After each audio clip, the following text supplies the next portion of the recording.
Hello, and welcome to this talk. Today I'm presenting the work entitled Depicting Recommendations in Academia, how ResearchGate communicates with its users via design or upon request about recommender algorithms. I am Luciana Monteiro-Krebs, HCI researcher and PhD student at the Federal University of Rio Grande do Sul in Brazil and at KU Leuven in Belgium. This talk is also on behalf of my co-authors Bieke Zaman, Nyi-Nyi Htun, Sônia Elisa Caregnato, and Geerts. Academic social networking sites, the ASNS, are increasingly using recommender systems to deliver relevant content to their users. Recommender systems filter the information displayed to a user in a platform using predictions based on the user profile and behavior to determine what the user might like. Meanwhile, the opacity of the algorithms that process this information makes it difficult to identify the elements that may suffer and/or exert influence over the interactions within ASNS. In fact, recommender systems often appear to users as black boxes. In this article, we investigate how ResearchGate communicates with its users about recommender algorithms used in the platform. Our inquiry is led by a few follow-up questions. What are the main entities involved in recommendations on ResearchGate, and which mechanisms can be identified in the platform?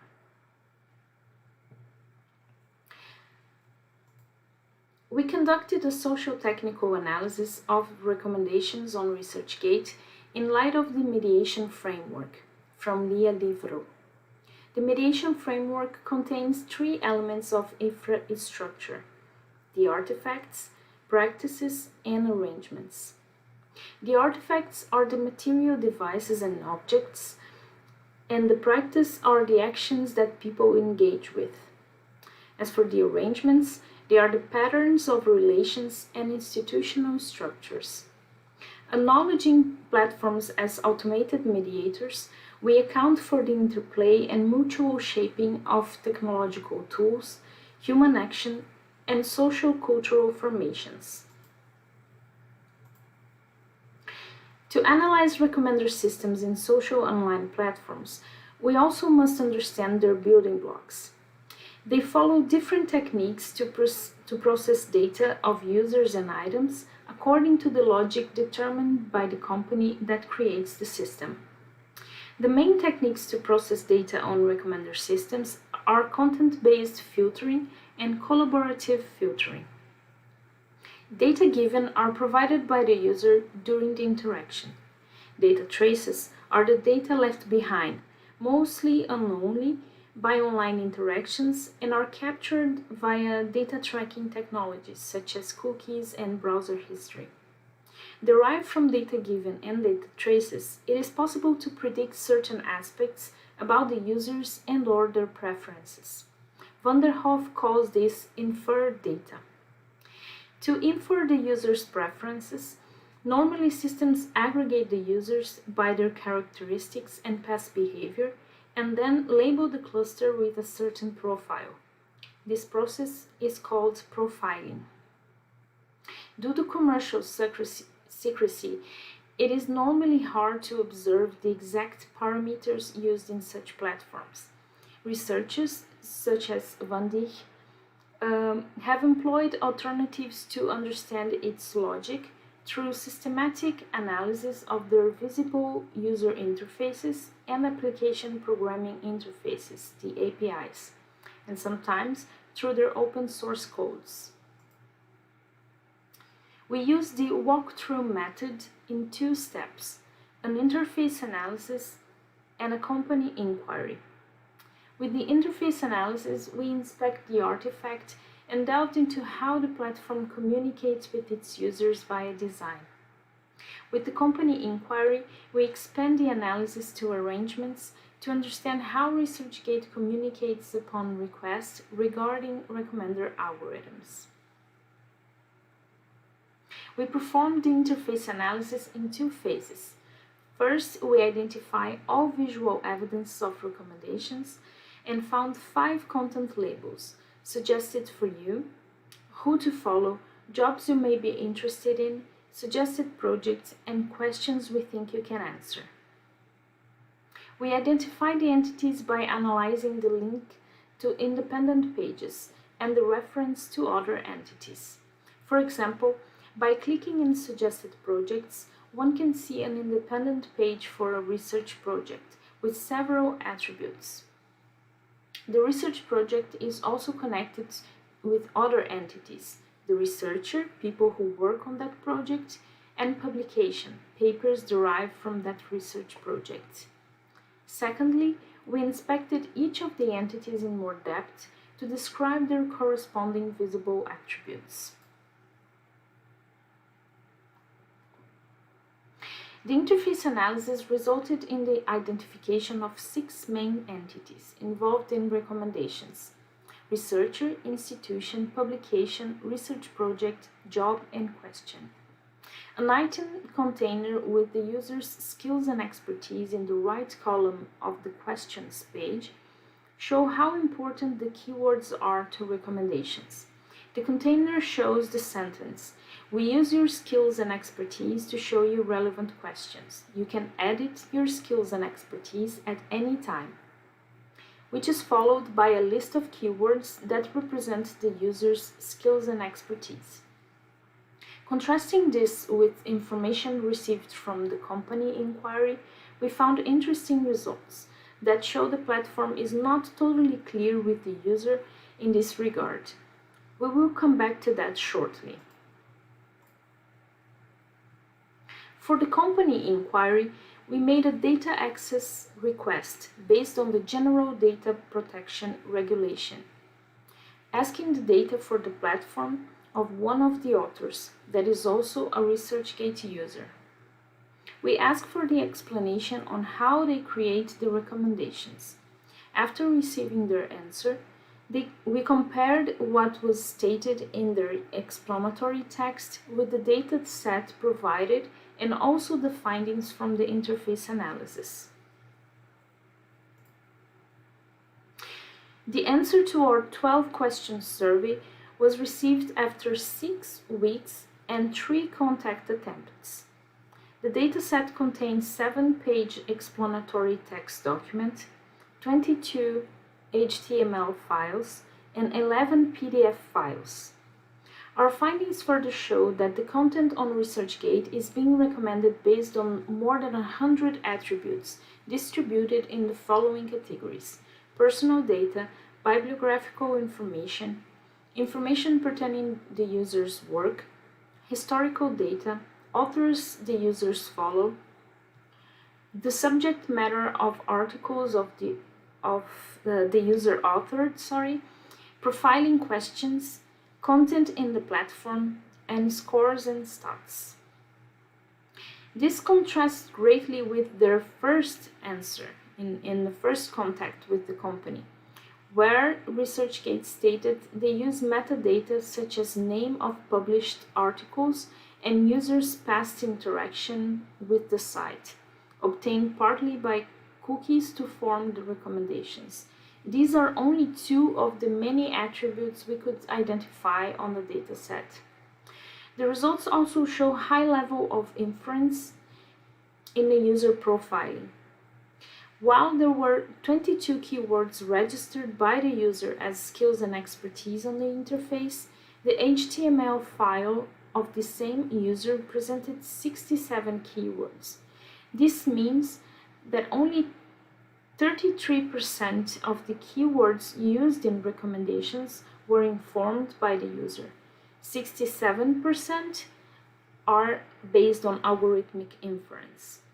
It is not clear, however, how these keywords were selected or how the match between keywords and recommended content is made. As for sponsored content, ResearchGate listed the following information categories: personal data provided by the user, personal data collected by the platform, and personal data inferred by the platform based on the use of service and the internet. The three categories are broad enough to include any kind of personal data, which is too vague to answer the inquiry. The information provided was also incomplete. For example, the terms used to index the content of publications were not disclosed. There was lack of accuracy in describing what is considered personal data. We noticed that some of the data in the files could be considered personal data because it includes email, phone, and birthday, but it was not labeled like it. There was no information regarding how much of the RG score contributes to the ranking of researchers' recommendations, even though this is an important metric created to measure the reputation of researchers. As for inconsistency, we found discrepancy between how much data they keep and how much data they state they keep. The companies state they keep the quantity of accesses to avoid hacking, but we identified in the files 2 years of documented interactions, including place and time when the user logged in and how the user engaged with different types of content. ResearchGate also affirms that they do not use automated decisions. However, they admit to profile users with the help of a third-party data processor.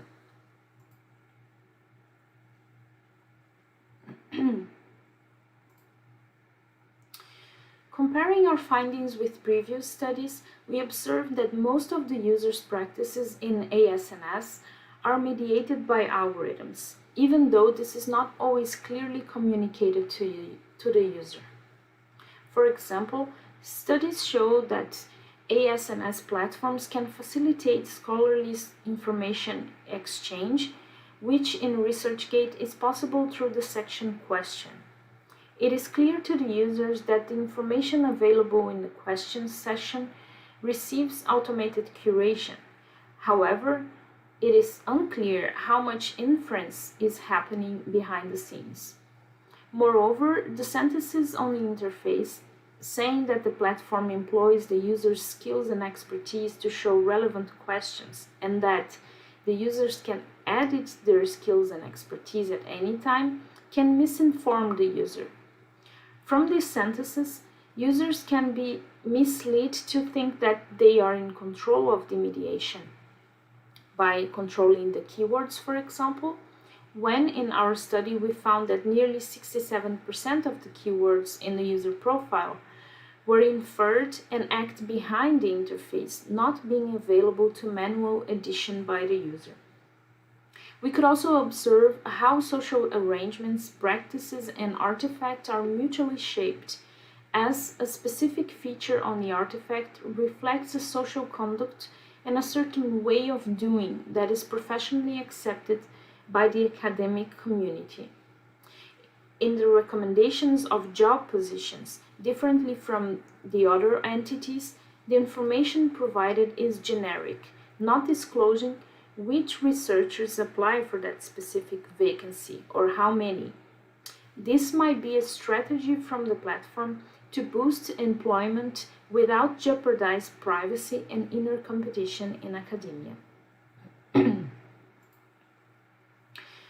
The platform selection is the ability of platforms to trigger and filter user activity through interfaces and algorithms, while users, through their interactions with these coded environments, influence the online visibility and availability of particular content, services, and people.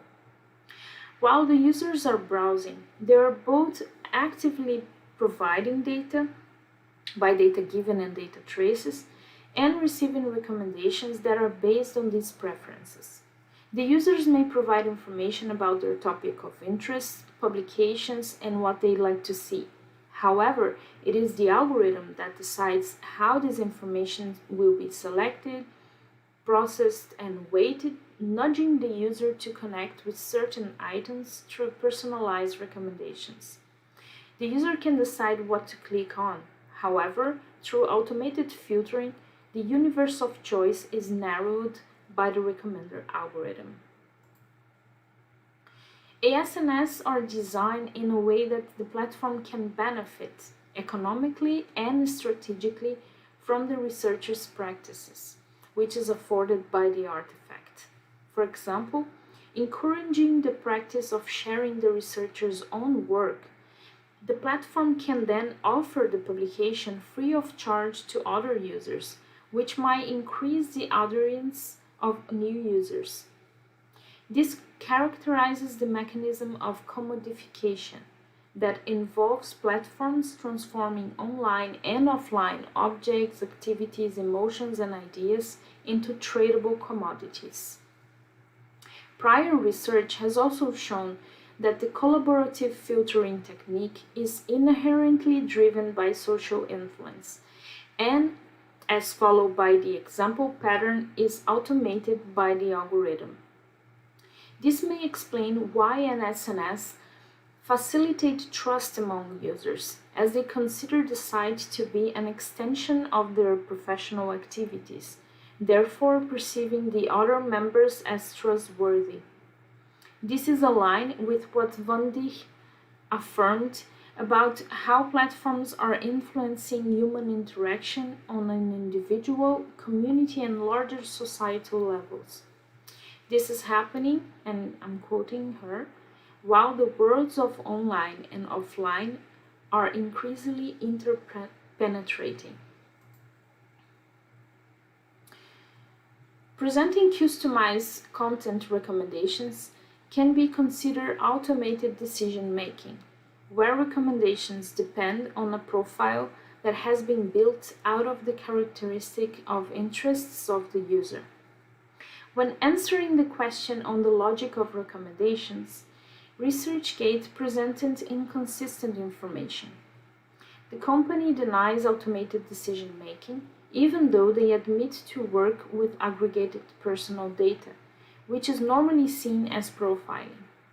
The right to an explanation in GDPR requires from platforms to provide information regarding the existence of solely automated decision-making, including profiling. ResearchGate did not provide the explanation asked about the logic of the recommender systems, claiming commercial secrecy. Therefore, it would be desirable for the company to clearly explain to its users the process of automated profiling, either by design or upon request. The right to a meaningful explanation is ensured by the users by GDPR, and it's crucial to help users to understand the mechanisms underpinning their interactions within the platform. Van Dijk and Powell have stated that the technological mechanisms in social media are often invisible. This was possible to see in our data collection too, with the delayed, vague, and sometimes inconsistent answers to the company inquiry. This can have two motivations. On one hand, it can be because of the recency of GDPR requirements and the lack of experience in providing detailed and meaningful explanations about the algorithmic mediation to users. On the other hand, it might be a conscious effort to keep the algorithmic logic safe from competitors. By reflecting on ResearchGate communication strategies via visible interface elements and upon request, we conclude that more transparency through design is necessary regarding recommendations in an ASNS. At the end of our paper, we call for further research to address the challenges on algorithmic mediation in academic social networking sites. We hope that this presentation and our paper help to enlighten some of the pressing challenges and provide a departure point for further exploration of ways to ensure the users are informed in a clear, agile, and meaningful way about the ubiquitous algorithmic mediation in such platforms. Thank you for watching, and see you soon.